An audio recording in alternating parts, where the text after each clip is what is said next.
it came down to the small little things, transitions.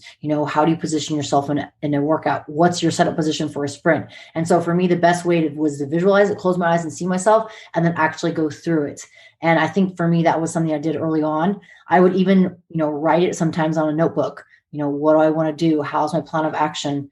And then just repeat it. My coach and I would kind of repeat it, especially the early days in 2012 and 13 at regionals. I would just go over it and over it. And it seems kind of mundane. People are like, why would you do that? But just like repetitions anywhere else, like the best way to improve your snatch is obviously, do the lift, practice the movements. A lot of things can come into it, mobility, positioning. But the more repetitions you have under your belt, the more likely you're going to feel smoother with that movement. So if I'm practicing as my mind, right, mind repetitions, that's going to become smoother and easier. So by the time I go into the event, even if I have a hiccup, my mind will be like, oh, remember, this is what we're doing. This is the Limitless Athlete podcast. I'm Tom Foxley, founder of Mindset Rx'd and your host, and I believe that athletes must rid themselves of all expectations.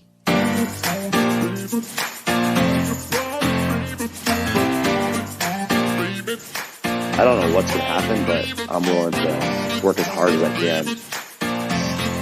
There is no past, there's no future, there's just this moment right here. If I did that, if I can get through that, like, come at me. Changing how I saw myself, like as a man, not just as an athlete. It's okay that I struggle. It's okay. That's part of the deal. That's how I respond to it.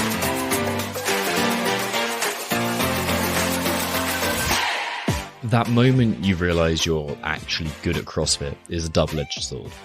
There was probably a moment where you looked around the gym and you realized that you're no longer the athlete you were when you started. Or maybe you won a comp and that changed your own perception. These watershed moments are a brilliant opportunity to rewrite your story. No longer are you an amateur. You're good at this. Be careful though, because if you're not aware, you'll create expectations which will limit your performance. Let's just define expectations quickly. Expectations are visions of the future, not that you hope to happen, but that you bank on happening. What's the problem with that, you may ask? Well, firstly, where did these expectations come from?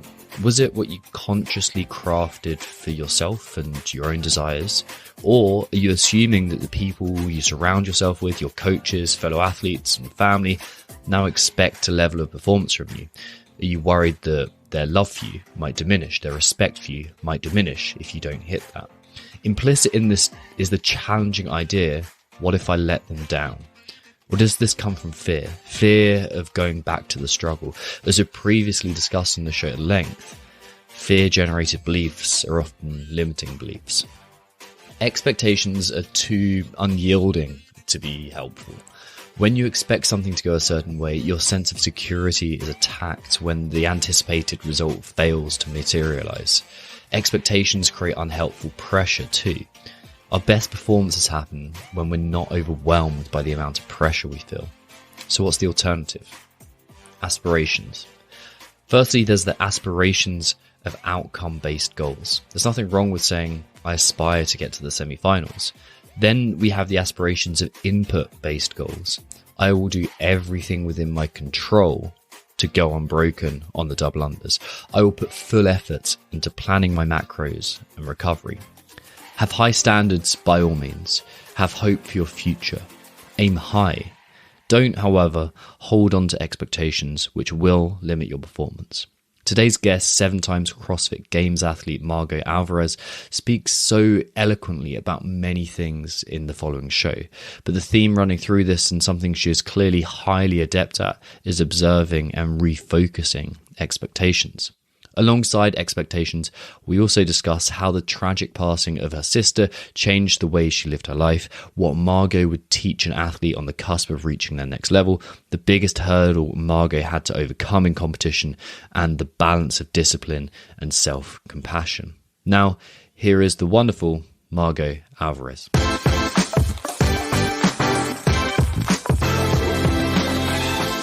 Margaux, welcome to the Limitless Athlete podcast. Thank you for having me. I'm excited to be here. Yeah, me too. I'm really excited that we're doing this. I've been really looking forward to having you on the show ever since my assistant said that you're coming on. It's going to be sweet. So Let's start with the very, very obvious place and give a bit about your background. I know that like when I was looking at interviews, you had so many sports that you partook in as a kid. Yeah, what are your memories of sports as a kid? Yeah, I think my first memory of doing any sports was tennis. And I want to say that was when I was living in San Diego. I was born in San Diego, California. And I want to say I was like 5. And I just remember having like a little tennis racket. And I think seeing pictures of that when I was younger definitely, helped me remember those memories. But that was kind of my first activity I think I got into was tennis. And then as my sisters and I moved with my family, we got into different activities. We did ballet for a little bit. My sisters did jazz, did horseback riding, taekwondo, golf, volleyball. I did a little bit of like gymnastics, like learning the movements, but ended up having surgery on my wrist twice when I was little. So that stopped very quickly, which is unfortunate because now, what I've done with my career in terms of CrossFit, I look back and I was like, if only I would have continued or if I would have gone down that route. But I got to play and be involved in a lot of different activities and sports throughout the years. I'll think my mom being very proactive with myself and my sisters gave me a variety. But that first memory was tennis. And then from there it evolved. Yeah. Like what are the benefits of really going through a lot of sports? Because like you said, so many, especially female CrossFit athletes seem to be involved in gymnastics to a pretty high level. Like, do you reckon competing in so many different sports gave you an advantage? I think so. I think at least at a young age, letting my body adapt to different modalities, challenging myself in different ways. I mean, I think of tennis, like you're kind of moving, even though I'm super young, you're, learning how to move side to side. Taekwondo definitely gave me a lot of discipline mentally. And I think that mental capacity definitely transferred into my later years. Same thing with golf. Playing golf at a young age, you have to have a lot of patience. When I started at 8 years old and I played was consistent for 10 years until I was 18. I mean, you're playing 18 holes. And if you get upset at yourself, you get frustrated on that first hole, the rest of the day could be horrible because you have at least 17 more holes to complete, depending on how many days you're competing in. And so I think for myself, it gave me a lot of understanding of mental capacity, mental training, but also, knowing your body and what you're capable of. I think we're capable as humans of a lot of things. We can challenge ourselves and we can do a lot of things, but you won't really know until you test those limits. And I think at a young age, you're able to be more pliable, kind of like silly putty, where you're able to be molded a little bit more. And I think for me, it gave me that advantage just to try different things and push those barriers a little bit out. Yeah, so part of that molding is a kind of physical molding of like, okay, yeah, you can develop new skills really quickly. You learn through play and it happens really quickly. Another part of that is the mental skills and the fortitude you develop, like you've mentioned, taekwondo and discipline. What was your mentality like as a kid? That's a great question. I think my mentality was, go for whatever I want. Not in a context where like anything's possible, like not the context where like I'm allowed to have anything, but in the aspect of if I want something, I have to work hard for it. I have to try for it. So if I want to, become a yellow belt or blue belt, black belt eventually in Taekwondo, I have to put in the work. I have to go to class. I have to do what I need to do to get there. And I think as a kid, I was very outgoing, loved exploring. I think growing up in Montana, my sisters and I had the opportunity to, explore on the piece of property that we lived on. And that was very adventurous. And so I'd say my background as a young kid was very adventurous, willing to put myself out there and not being afraid to, I think, fail. And I think my mom always encouraged us to try something and push ourselves. And, you won't know how things are going to come out until you give yourself that shot. And I think for me, that was very good because it allowed me to, put myself out there. And if I don't do well and I fail per se, or if I don't complete the tasks or I'm not able to, qualify for the next level, then at least I tried. And I think that mentality as a young kid continued with me as I got older because it allowed me to say, kind of like give no F's, like I'm not going to hold that against me and create barriers for me because that's not going to benefit me in the long run. And I think having that mentality as a young kid continues with me as we get older. And I think as we get older, starting a business, going through hardships, you start to see like, all right, well, this may or may not be possible. So why do we even take that step to get there if we know that door's going to be closed? But as a young kid, you don't worry about that because you haven't had that experience. And I think that adventurous soul that I had allowed me to push myself in different avenues, especially with sports and activities. And that mindset, I think, helped me continue that on into my later life. Yeah, there's so much there I want to kind of pick apart as we go through this. And I'm sure that theme of adventure will come through, because it's like the hero's journey, right? You keep on kind of, the more you pursue that spirited adventure, the more you find the things that challenge you in the perfect way. I want to touch on the kind of relationship you had with your mum though. What, like, do you have any memories of her teaching you that? Do you have any memories of her, like, kind of around the sporting arena, any lessons that she taught you? I think back to, like, I'd see her in the stands at volleyball in high school, like junior high and high school, and she'd be there, you know, supporting us, cheering us, and always just so happy and joyous, excuse me, being able to just support us. And I think so excited for myself and my sisters and what we were doing. And she was always so supportive, always so positive. And I think even if it was like, oh, we lost a game or I lost a match or it didn't go as planned, she was always so supportive. And I think that uplifting attitude helped me kind of navigate through it, where it's like, all right, you know, the end is not here. I'm not finished. I'm not complete. I'm going to continue on. And I think the support from her made that advantageous, or made that kind of an environment that allowed me to continue to push forward, versus feeling, all right, well, whatever it is, what it is, I didn't win, or I didn't do this, I didn't qualify, whether it's an individual or a team sport, you know, throw in the towel and be done. I think that continuous support definitely helped. And I think back, it's funny, I think back to when we were little kids. My mom, we lived in Stevensville, which is 30 minutes south of Missoula, Montana. And so we'd have to drive to Missoula for majority of the sports.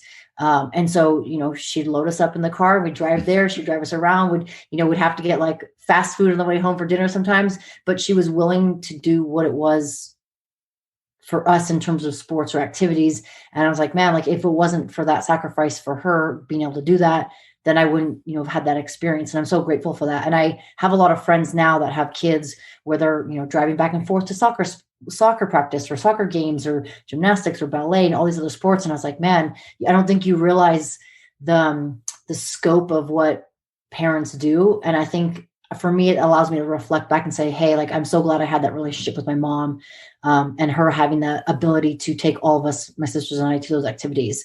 And I think that graciousness or that gratitude, maybe not being aware of it as much as a little kid, but now it allows me to be even more thankful for the experiences, but hopefully I can share that with others as young kids. So then they will be reciprocated to how their parents are helping them in their endeavors. Yeah, absolutely. That's definitely the attitude to take forwards. Were there any other coaches, role models who really shaped you as a kid? There were, I would say there's two.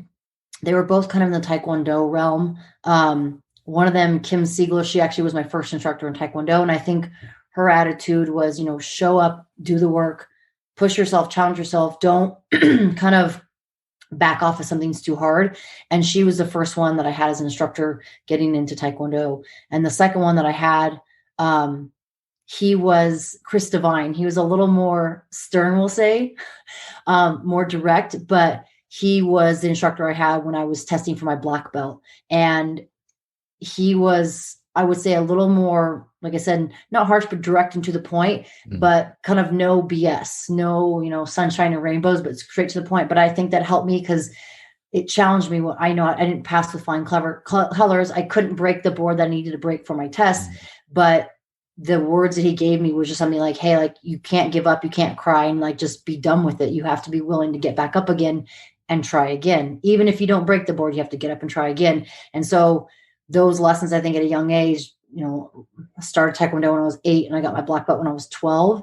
And I think that at such a young age, having two different types of experiences with different coaching, or at least exposure to that, I think it allowed me allowed me to see what types of kind of attitudes I can take. I can, you know, be kind, I can put in the work, you know, be gracious. And at the same time, you know, no BS, make sure I'm straightforward to the point, do what I need to do in and out of training, and then come back and test.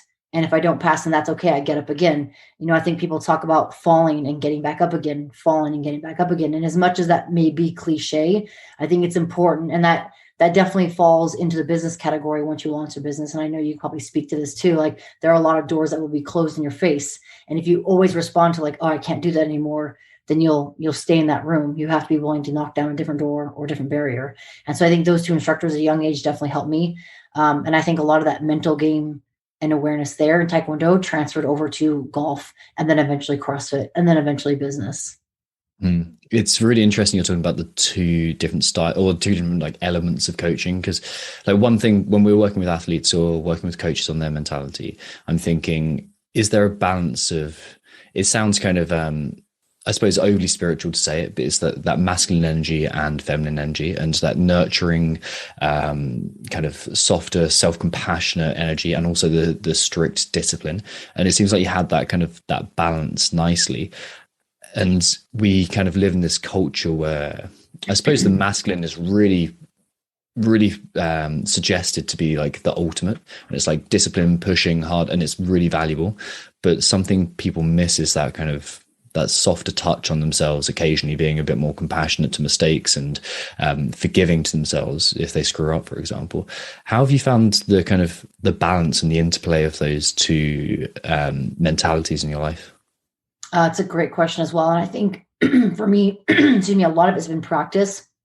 Being involved in sports as a young girl and then evolving as I get older. I think the biggest thing you said, forgiving your mistakes or forgiving your challenges that you've had and not holding yourself to the flame in terms of, being negative or telling yourself like, all right, I'm never going to be able to do this again, because it is that even balance. Like you need discipline and you need parameters, not necessarily consequences, but you need accountability to be able to get where you're at. Because if you're just like, maybe I'll do this, or maybe I'll, work a little bit longer, there's no measurable time frame there. Like, are you going to work an hour longer? Are you going to work half an hour longer? Are you going to add 2 more hours? So I think the accountability to myself, whether it was training for competition or in business, the accountability to myself allowed me to be stern, disciplined, and then being able to be forgiving of myself, knowing, all right, I'm not going to run myself into the ground because I need to get back up the next day, and knowing that where I am now is closer from the day before or the week before or the year before. And so I think of it as a yin and a yang. And I think the best way for people to learn this is experience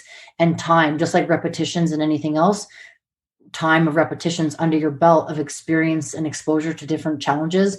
And people talk about, if you go into a job, you need to get that experience. Well, experience is important, but actually seeing how it comes out in real life will actually give you that experience. And I think it's just being kind of I think of wading in water where like the water's around your waist and you can still move and like get where you need to go. If there's a current, might pull you back, but just those small steps every single day will get you there. And maybe you have to take a step to the side, maybe you have to take a step back, but eventually you're making those steps forward. And so I think for myself, just the practice and the experience over the past, 10, 20 years that I've had has helped me learn a little bit of that balance between both that, more firm and then more subtle response. Do you have a tendency to fall one side of that balance? In some aspects, I think I fall a little bit more to the kind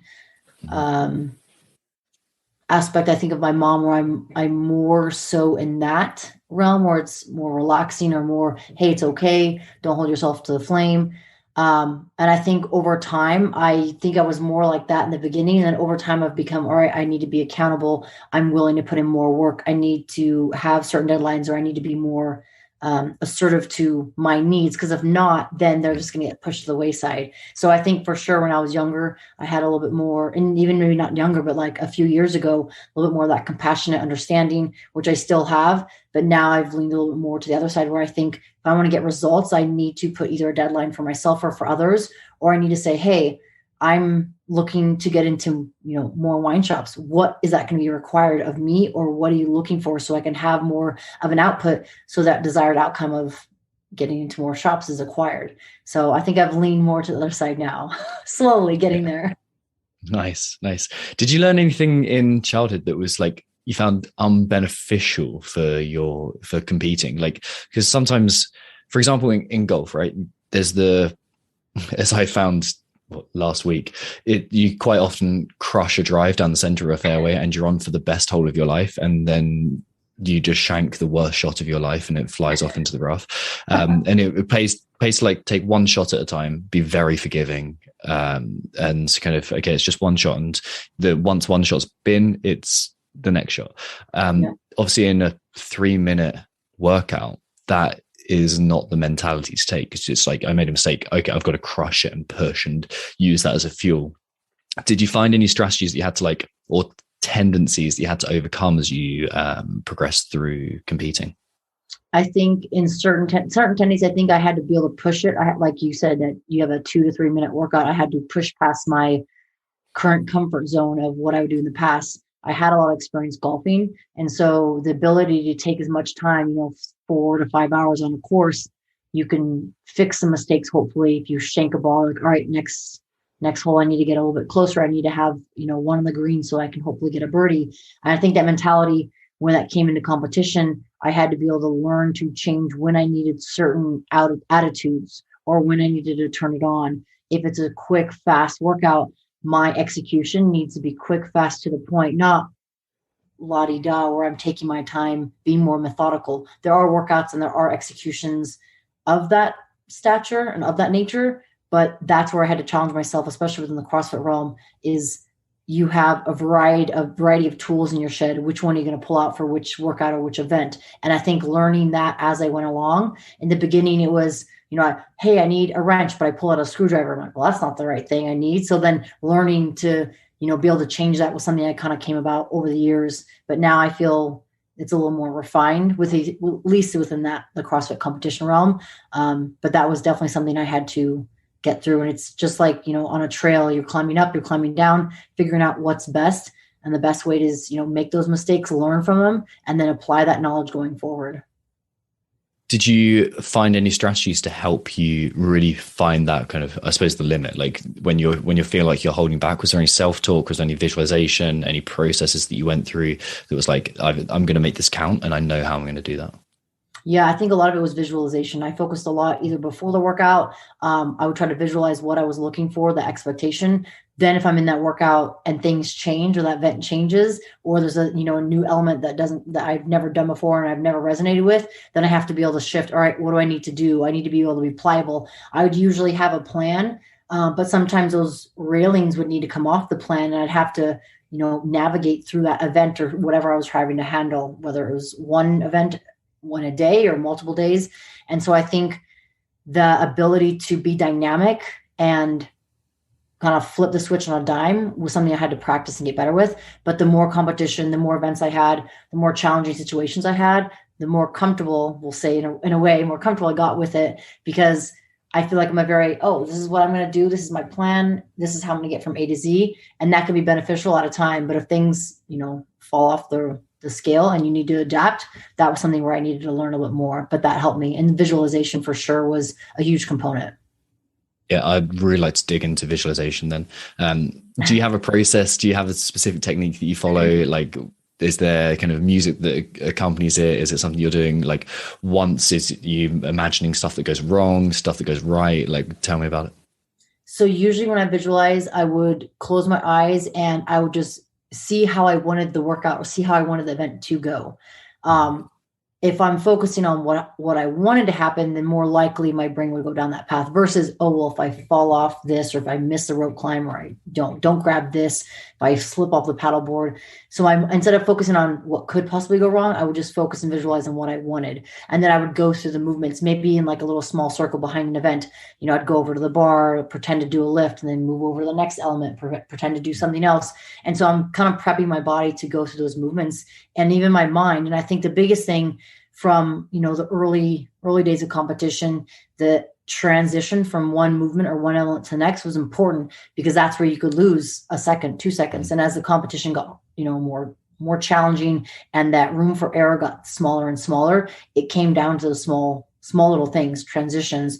How do you position yourself in a workout? What's your setup position for a sprint? And so for me, the best way was to visualize it, close my eyes and see myself, and then actually go through it.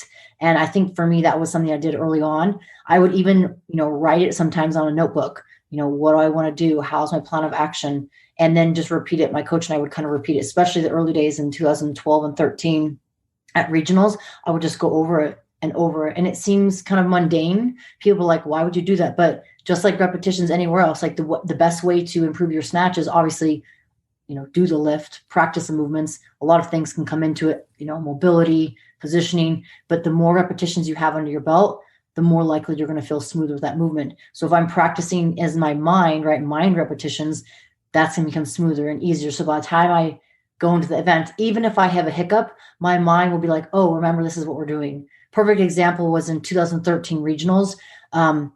This was in Santa Rosa, California, and it was outdoors. And so they had the hard plastic mats kind of connected, but instead of it being a flat surface, it was kind of like bumpy. So you had to like run back and forth. It was 4 cleans and 2 rope climbs. And I believe it was 4 rounds. And my plan, I visualized it, went over it, over and over it, walking up to the event, was 2 cleans, drop, 2 cleans, drop, then the rope climb. And I got so excited the first round and adrenaline just pumped through me. And I did 3 cleans. I was like, oh no. And I dropped the bar and then I just did 1 and then did my rope climbs and then came back and went to the 2-2. And as much as maybe I had the capacity to do that, I was like, no, I'm going to stick to my plan because that's what's going to allow me to get to my end goal. And I finished that workout, I believe, in second. And the way everything finished allowed me to be in a component or allowed me to be in a place where I qualified for my first games. And I think, being able to adapt where you have an error or like a hiccup in your plan, and then, oh my God, F it, I can't continue. I have to, everything has to start all over. Instead of doing that and resorting to that, I just said, hey, relax, take a breath, just do my 1 rep and then falling back into the plan after that. And that's just one example. And everyone has different scenarios. And the more experience you have, the more you can rely on your body or your visualization to help you get through what you're looking to accomplish. That's really nice. It fits really well with something that we teach, which is like this framework of how you categorize workouts. And we describe like an arch with something like a 10K run. So something super monostructural being on one side where you need kind of quite forgiving, slow, or golf, for example, or some forms of yoga, where it'd be very forgiving, very slow, compassionate self-talk. And then on the other side, you'd have like a 1 max power clean. So not as technical, pure power, pure aggression. And something that helps you kind of tick along is familiarity.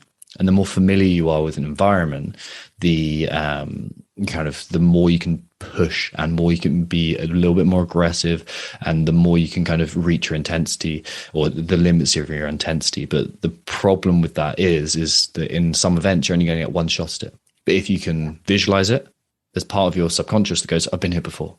I know what to do. I know what to expect. And it might be a small bit, but it could be the difference between first and second place or third and fourth place or whatever. So that's really nice that you're practicing that familiarity.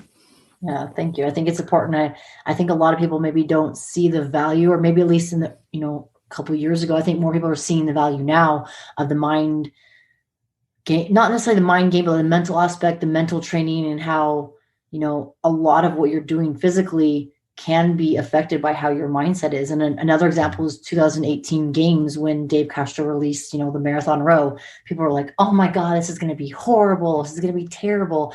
And I'm thinking, okay, 1, we saw this coming. We knew it was going to happen. 2, why are you already telling yourself that it's going to be horrible? Like, you're already saying this is going to suck. We all have to do it. We can't get out of it. It's like, no, he's not going to change his mind and have another workout or event planned. But how you talk to yourself and how you tell yourself things has a direct impact on your execution. Same thing, whether this be in, your career, it could be just in gym, it could not just necessarily competition, it could be in your business, anything, any realm or industry that you think of. What you tell yourself or how you talk to yourself is going to have an impact on the actuality of what's coming out. If you tell yourself like, oh my gosh, like you're ugly, you're not pretty, you're constantly going to project that as well. And your attitude is going to be down. It's like, no, like I am pretty, I am gorgeous. I know I've worked so hard to, fix my hair, grow my hair out. That's just an example. That's a little more aesthetics, but that plays a role in anything else. And I think more and more people are starting to see the value in that, where before people are like, oh, it doesn't matter. I'm like, there is value to that. It just, do you see the value in that?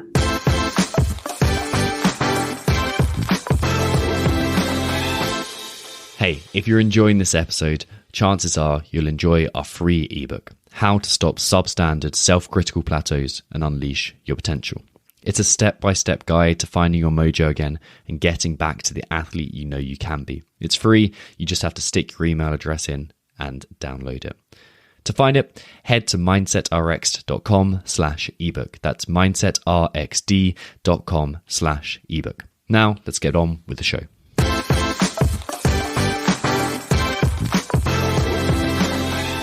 I was doing some digging around before we record this podcast, and one of the things came up with this interview you did with I think it's Waterfy. The question was, what advice would you give to someone who is just starting to train in the CrossFit space? Anything they should focus on first? And you said I'd have them focus on the mental aspect and not placing huge expectations on themselves and trying something new. Why was that your answer?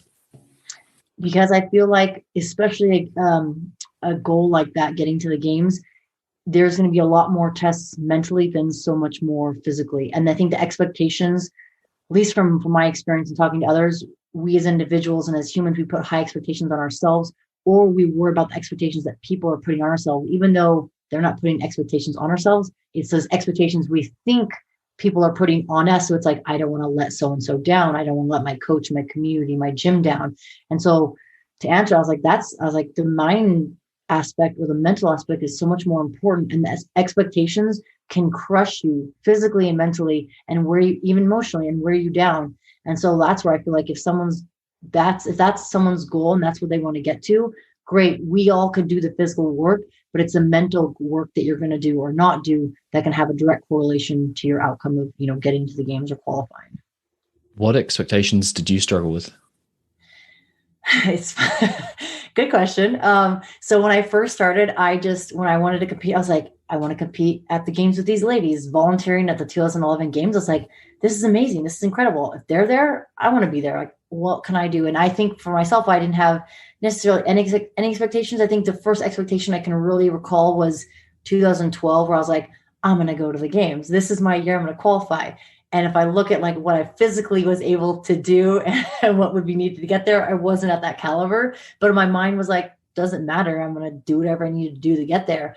And so I think that was kind of the first expectation that I recall having, even though it wasn't like I feel like that was not necessarily a negative connotation expectation. It's more like, this is what I want. This is what I'm hoping for. This is what I'm yearning for. And so that's where my mind went. Over the years, I think 2013 was that first year of, I made it, I qualified. This is amazing. I'm just going to go there and, give it the best I got. After that, things started to apply where I'm like, I want to get better. I've qualified another year. I want to place higher. So the expectations of what I was capable of, I wanted to push myself.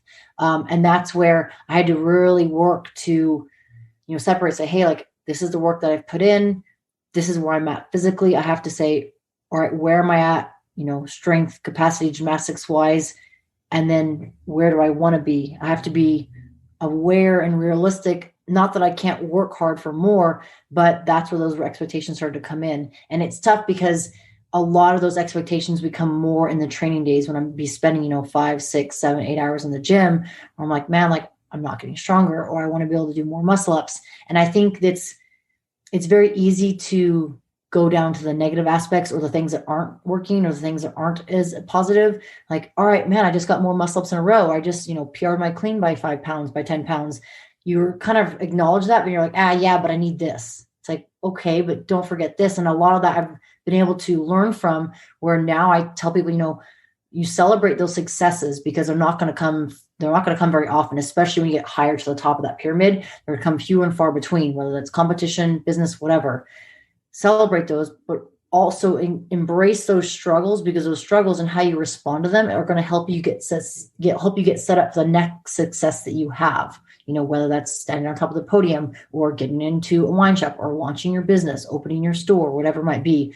And it's tough because, again, like, I know I kind of went a little on a tangent, but those expectations are hard because you start to, it's like a worm in your brain. You start to go down these different holes and different paths. And then you start to create these scenarios where it's all thought up. It's not actually physically real. And so I had to really work hard. Like, all right, don't worry about the expectations, put them to the wayside, focus on what you physically have in front of you, do what you need to do, review my work, what was well, where I can improve. And then I'll, take that into the gym the next day, or take that to the next competition.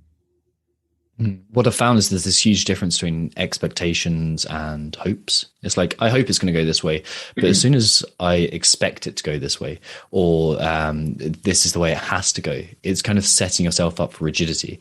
And it's a double-edged sword as well, because if you could outperform that, but your expectation is to just hit this limit, you've kind of limited yourself as well, or you've set yourself up for the mother of all catastrophic failures that just eats away at you. Like it's a really difficult balance to get, I hope it goes this well. I'm aiming at this. I'm kind of trying to succeed. But I'm not saying that this is the way it has to go, because that adds rigidity into what we're trying to do. Yeah, I agree. I think that's a great point of rigidity. It kind of refines you to a box. And if you can't get outside the boxes, it has to be that. And that can confine you, literally. Yeah. How did you take control of your environment when you were training and competing? So for training, the biggest thing was, I think, positive environment's huge. And so I would put myself in the best possible environment. In the beginning, in my earlier years, the community was great at the gym that I was at. Some of the environment wasn't the best, so I had to pull myself out of that environment. I had to say goodbye to a community, even though we were still connected. We could still see each other, but I wasn't physically coaching or training that gym.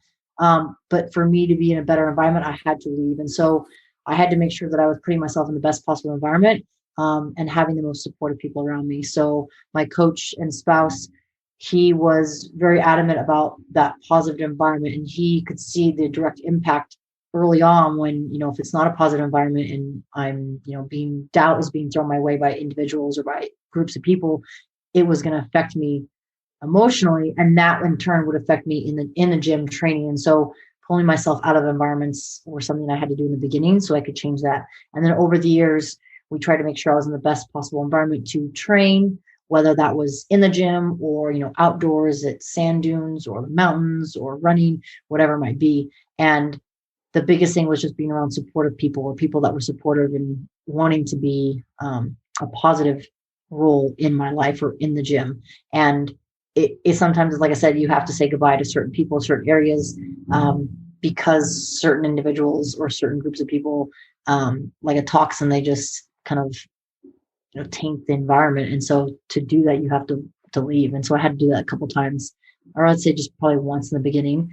And it can be hard because you have friends, you have community that you're connected to, and community has always been number one to me. Because I wouldn't be here without the community, without the support of the others, cheering me on the stands or, saying hi in the gym. But I think to anyone out there that, is looking for a positive community and they feel like they're in a not so good environment, changing environment is huge, and it can have a very big direct impact on your performance.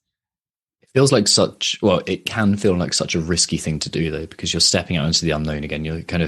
You found an environment that whilst it might not be like optimal for you, it might feel safe and it might feel like the known. So to kind of go out there and say, hey, I'm choosing not to spend time with these people anymore, or in this environment, or whatever the kind of negative side of it is, it feels like a challenging thing to do. Did you encounter that resistance too?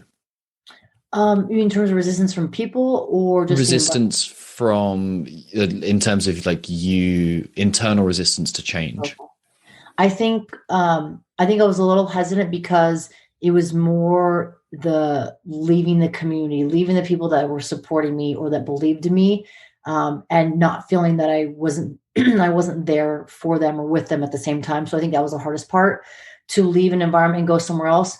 I think I wasn't scared. I wasn't worrisome of that. Like, I was comfortable going to a new environment, changing the environment to be in a better place, whether it's a gym or a new state, new city, whatever it is.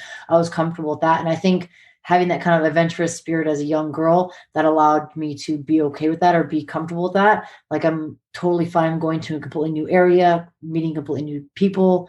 I think that was the part that wasn't hard. The hard part was leaving the people and the relationships and the friendships that I established, because those I find so precious. Those are what I value, because it's those experiences, memories that I create with one another, that's going to last a lot longer than my time competing. Absolutely. When you mentioned earlier that you were a volunteer the first time you went to the games, right? What was that experience like? Amazing. Yeah. It was, it brings a super big grin to my face, because volunteering, I think it was like a month before that, 6 weeks before that, was the SoCal regionals. And I had volunteered there. And I remember seeing Chris Clever, Becca Voigt, Katie Hogan all compete. And I was like, this is amazing. I got like my big googly eyes. I was like, how would I do this? And then being able to go volunteer at the games and seeing it, everyone from around the world competing, higher level of competition, because you're at the games. It was like to see all these men and women get after it and, crushed. I was like, I want to do that. I want to see if I'm capable of that. It gave me this whole like zest. And even though I felt like I was running with like a chicken with his head cut off, like doing so many things, working with the Rogue team, working with CrossFit, I didn't care what I was doing. I just wanted to be involved as much as possible because I loved everything that was there, doing the registration, running behind the scenes. I remember, one of my main point of contact was Angel Forbes, and she's been around forever within the CrossFit realm. And, just talking to her and then continuing to build a relationship and friendship over the years from that memory it was memorable. And that was something I loved so much about the community, and seeing again, those athletes compete there. I was like, I want to go do that. I want to compete there. Not so much in the fact of, actually just competing with other people, but like, can I do this for myself? Can I challenge myself? Can I get to that level? And I think that's what I loved. I wanted to see if I was capable of doing it. And that first experience as a volunteer was huge because it allowed me to, it pretty much set me on this different trajectory of where I was before my life. What was your first games experience like? In terms of competition? Yeah. Yeah. What was like that kind of that? Because like loads of people feel like it's like, oh shit, I don't belong here. Or I don't know whether I deserve to be here, or like there's so many conflicted experiences. Like, what's the emotionality of that like? I think for me, I was so excited to be there. It was 2013 was the first games.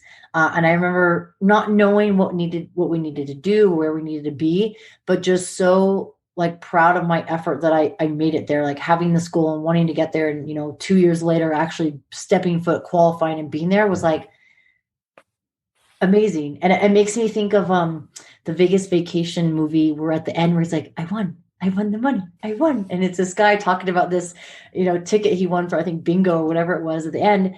And just that pure joy for him winning. And for me, it was this pure joy of being there and qualifying. And I don't think I necessarily cared of like, what are the other athletes? Like I was excited to meet other athletes and see people that I'd seen previous years and build these relationships and connect. And obviously there's the nerves or competition, but just being there, like I made it, I did it. No matter what happens, I said I wanted X which was to get to the games. And then I achieved that goal. It's like, I put all my eggs literally in this basket to get there and I was able to achieve it. So I was very grateful and thankful for everything and everyone that made it happen. And to just be in that moment and soak it up was just pure excitement.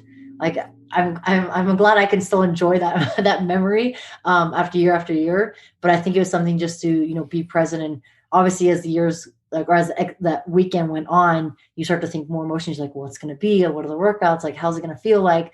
And then at the end, you're like, wow, I'm really sore.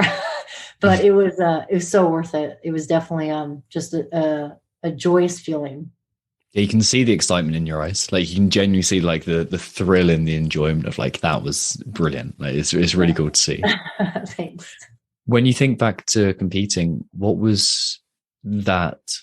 I suppose the highlight of your athletic career, like was there a workout that's like, oh man, I crushed that and it just felt perfect? Was there like a day, a moment where it's like, that was what I was looking for?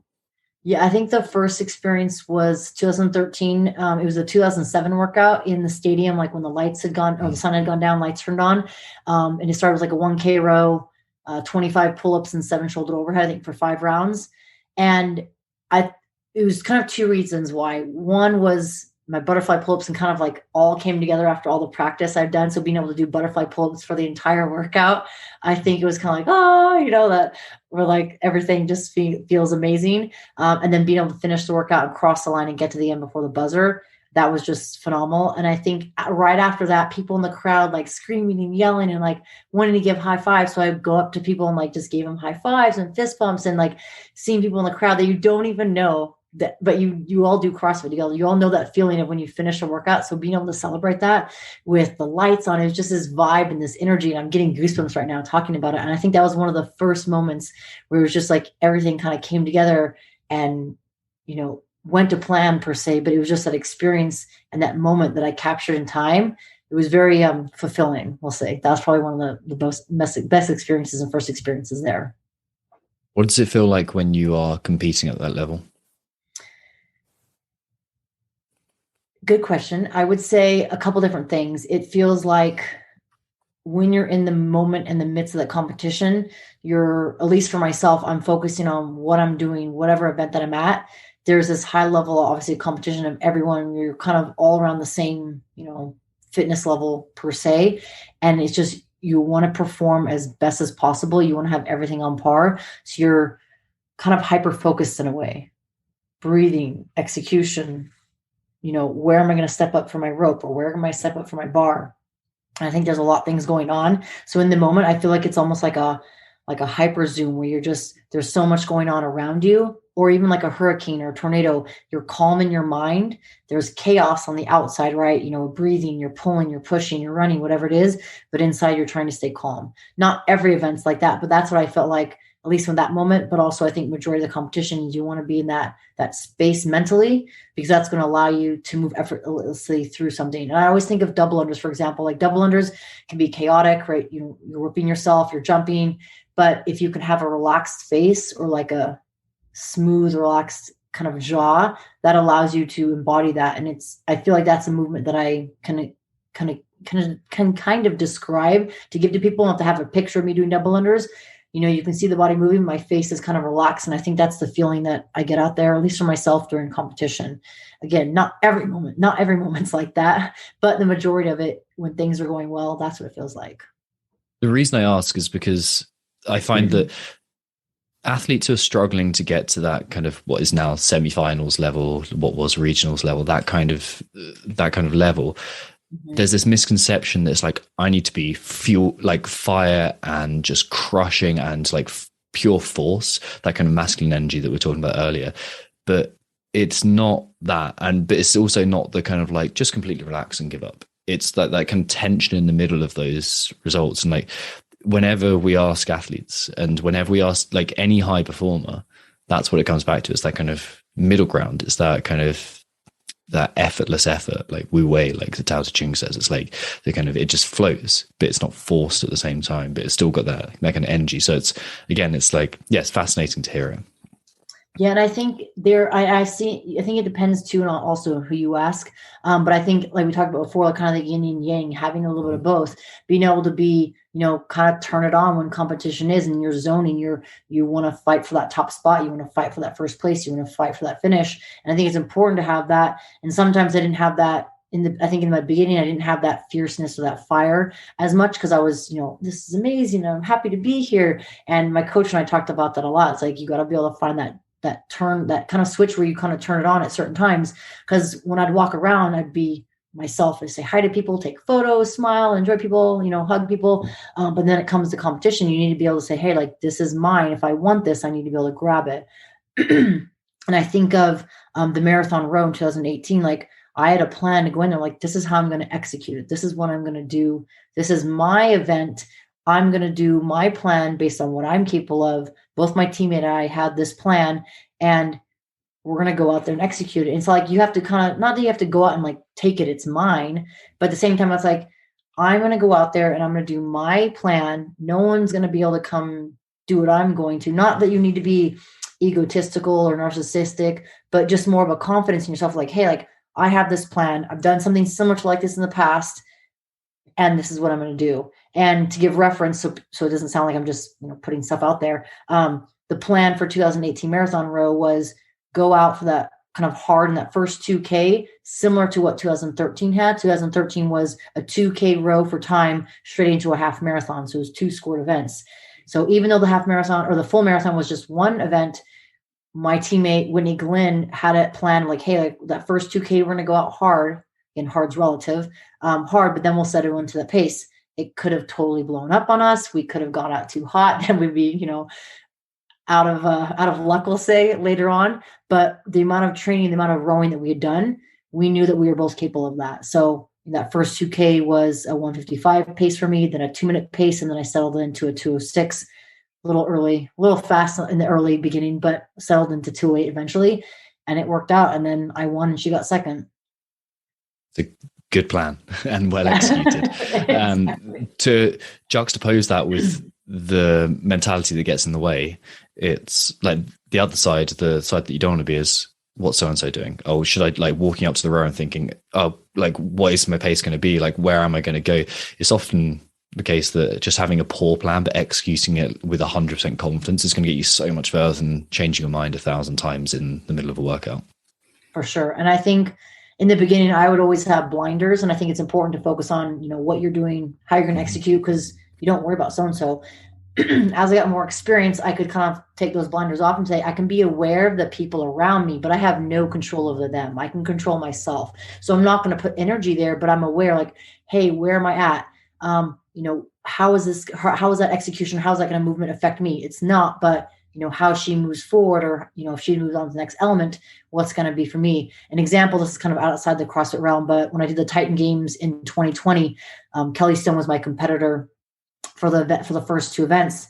And it was where you had to take like these nuts and bolts off like a wall. And so my goal was, take as much as I can as I can, because I don't want to have to go over there, try to pull this rope, have the lever come down, and then it's too heavy and I have to go back. So she took off, and I finished one extra bolt that I took off for myself. But I was like, all right, well, I have to be smart now because she's ahead of me. But if she gets the fit and finishes it before me, the she has that win, I don't. So I stuck to my plan where I took the last element off, but then I was like, all right, I know I have the capability, or at least I believe I have the capability to go over there and pull the rope. I didn't know what weight it was going to be. I didn't know what it was going to feel like, but I trusted in my ability because I know I have good pulling strength to pull that rope and finish it, and then be the one to finish first versus herself. So knowing, like you said, where the environment is or where the people around you, but not concerning yourself with them, but concerning yourself with your effort and what you can do or cannot do. Precisely. But if you go into a competition and it's your first comp ever and you're trying to pull that kind of tactic, it's not going to work because there's going to be so much 100%. Unfamiliarity around. What was your biggest hurdle or challenge during your CrossFit career? Oh, that's a great question. I think in terms of challenges of being able to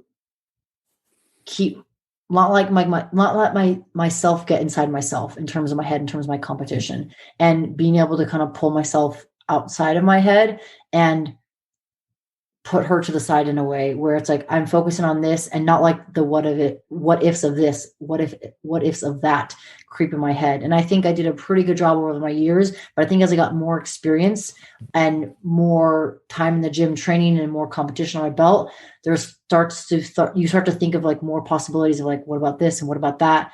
But then also, I should have been able to do this, placing these shoulda, woulda, coulda on myself.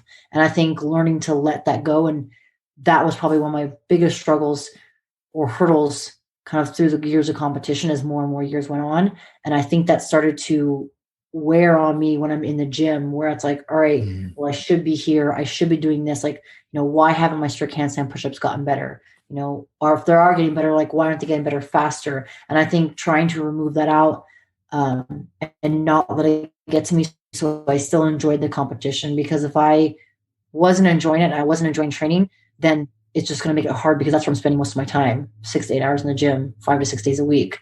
We spend a week at competition, regionals, the games, then it's over, and then it's done, then you're back to the grind. So being able to learn how to not continue to put those expectations or have the woulda, shoulda, couldas in my head to say, hey, like, this is where I'm at. This is what I need to be. If I'm going to be able to get better, this is what I need to do to get there. But not putting these kind of negative expectations in my mind. And that, again, it's hard. I think as competitive individuals or people that are striving to be better, you're constantly saying like, well, what's next? What can I do better, faster, be stronger? It can be challenging at times for sure. Yeah, absolutely. And if you're goal driven and you've got high, there's that word, expectations of yourself, or you've got high standards, I suppose is the best way to put that. Like, dealing with not meeting those is a tough thing to do, but inevitably you're not going to meet your standards all the time, because otherwise you're probably not stretching yourself enough. Was there a way you managed to get perspective on that? Did you were there any tools you practiced, like meditation, journaling, or was it awareness of your mental state? Definitely journaling, also having conversations with my coach, but also talking to people about it, doing podcasts or even like in person, just having discussions with people. I launched the business in 2017. So I was still competing at the time, and I would travel and do yoga wine nights. So for me, that was an opportunity to talk to people. And I think getting it out vocally or writing it in a journal, I think was huge for me, talking about it, having discussions.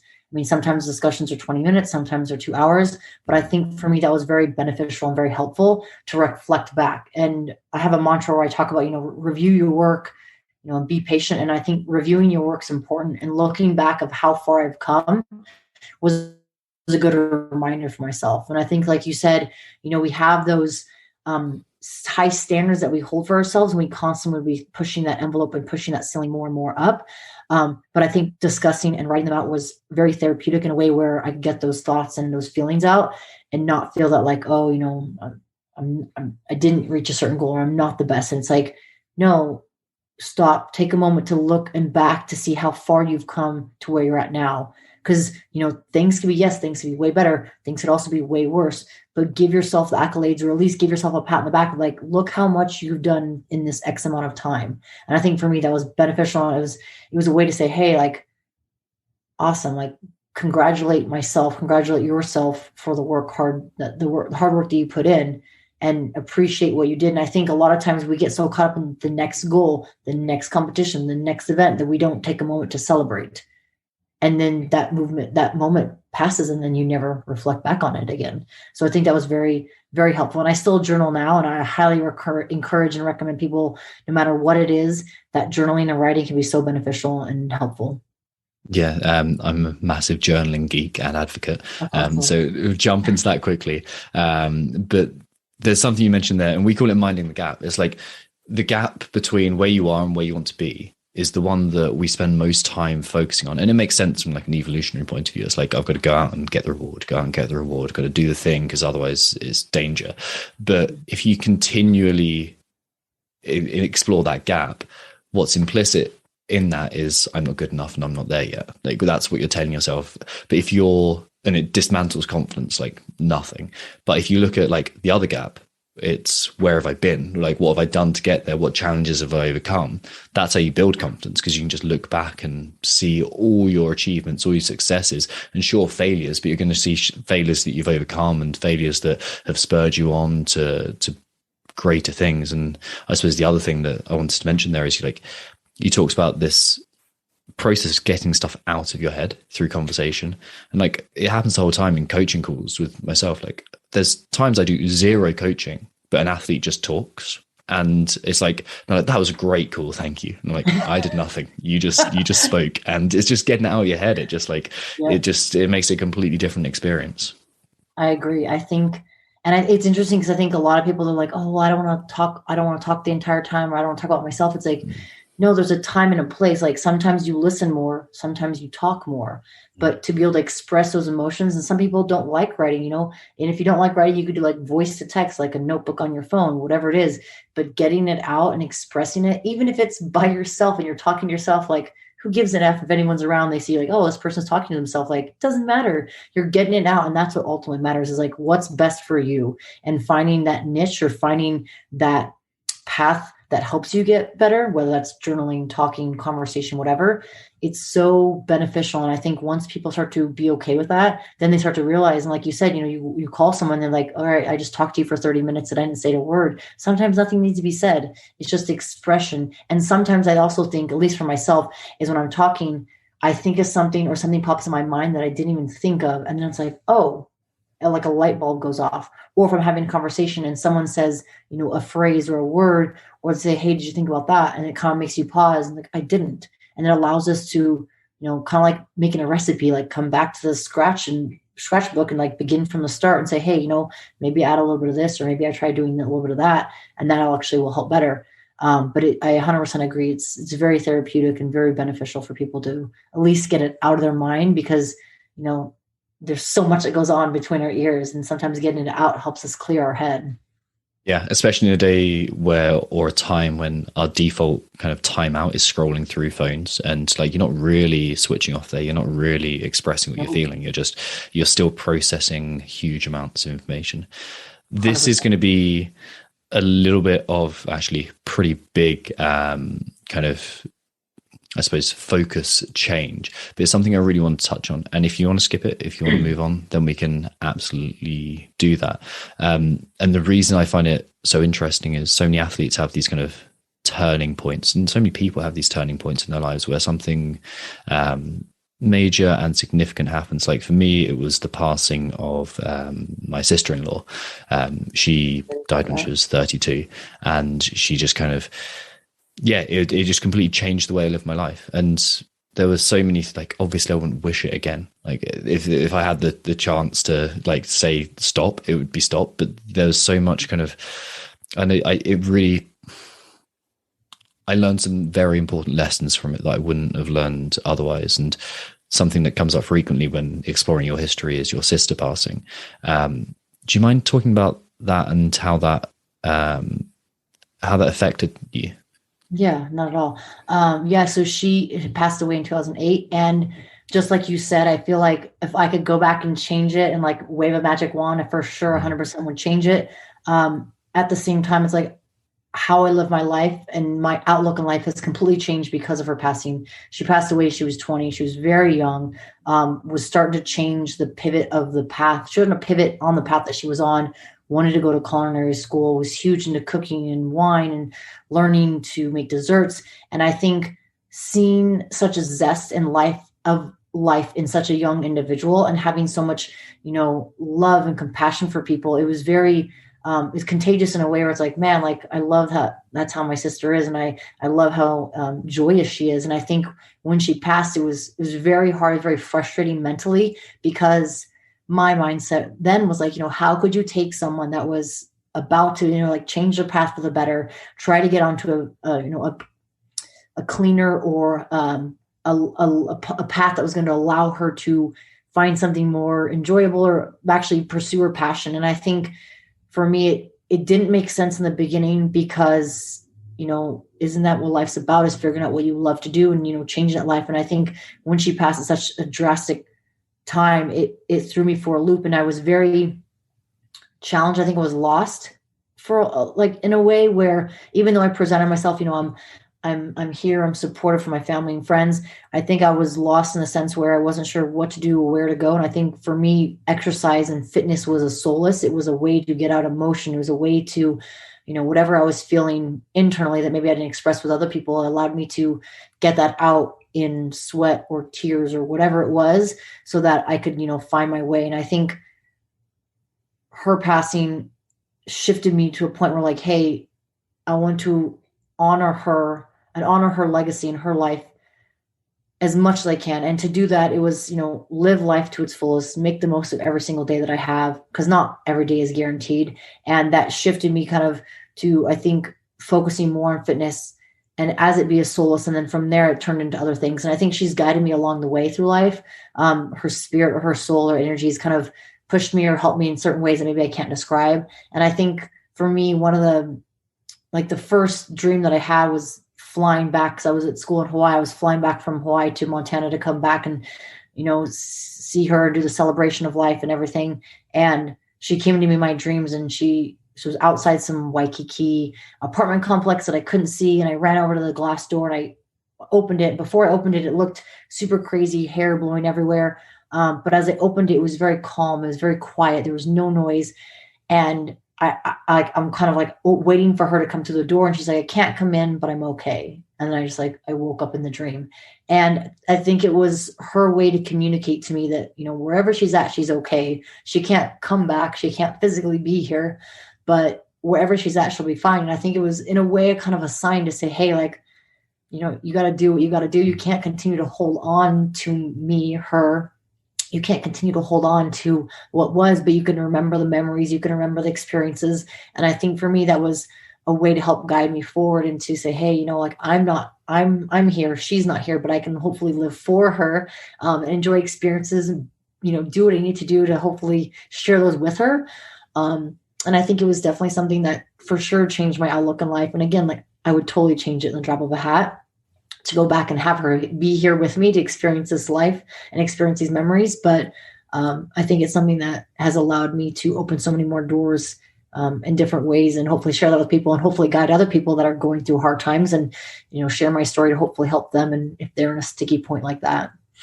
Well, thank you so much for sharing that. That's incredibly gracious and generous of you to share. There's going to be people listening to this who are experiencing or have experienced very similar things and will be lost and won't know, or won't have a clue to how to process that, because how would we know? So yeah, that's incredibly valuable. And we want to focus on, the performance of CrossFit and all that kind of stuff. But the broader mental health side of things is equally as important, if not far more important, when it comes to individuals. So yeah, I massively appreciate you sharing that. Thank you. Yeah, I love sharing. Hopefully it helps others out there, and we all go through different situations. It's not always maybe the past, but maybe certain struggles. But I know that sometimes just opening up and sharing, and hopefully that relates to people that can hopefully help them through a period in their life that maybe they're struggling with. Well, thank you. There's 3 questions that I ask everyone to kind of wrap things up and finalize things. One of them is, what books have you gifted most to other people? Ooh, the Atomic Habits by James Clear. Mm-hmm. Have you read that one? That must be the most recommended book on this podcast and in the past 10 years. It's fantastic. It is. I really love it. And I think it speaks to so many different things just in life. And I've read it, and I subscribe to his newsletter, and I love the little quips in there because I think it's a good reminder, just creating small steps each day. And I absolutely love it. So that's probably my number one. Nice. And what habits do you perform frequently for your own mental health and well-being?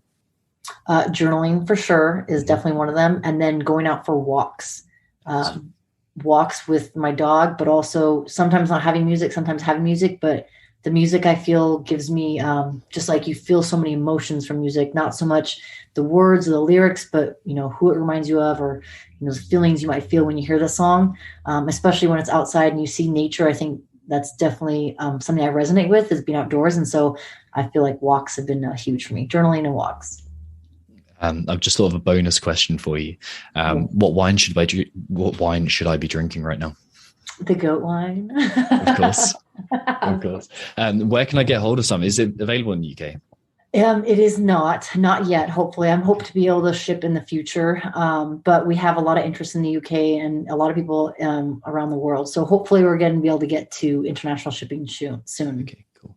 So you let me when you come to Vegas, and I'll have some for you.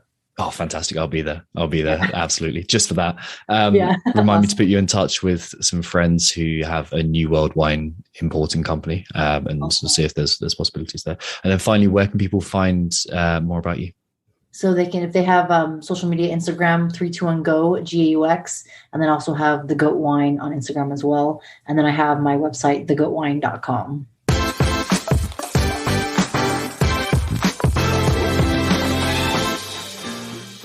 Thank you for listening to the Limitless Athlete podcast. If you enjoyed the show, head over to Apple Podcasts, Spotify, YouTube, or wherever you get your podcasts and subscribe. Whilst you're there, if you can, leave a nice comment, 5-star review, that kind of thing. And also don't forget to follow us on Instagram for not only more podcast updates and who's coming up on the show and to have your say in who we can interview, but also get some mindset coaching whilst you're at it too. A little heads up, in a few weeks time, just over a month time, we're going to be releasing spaces to the Mindset Training Camp. We don't run these that often anymore, but they are very good when we do, and we love running them. So check that out. Keep an ear to the floor, if that's the right phrase, and I'll speak to you next week.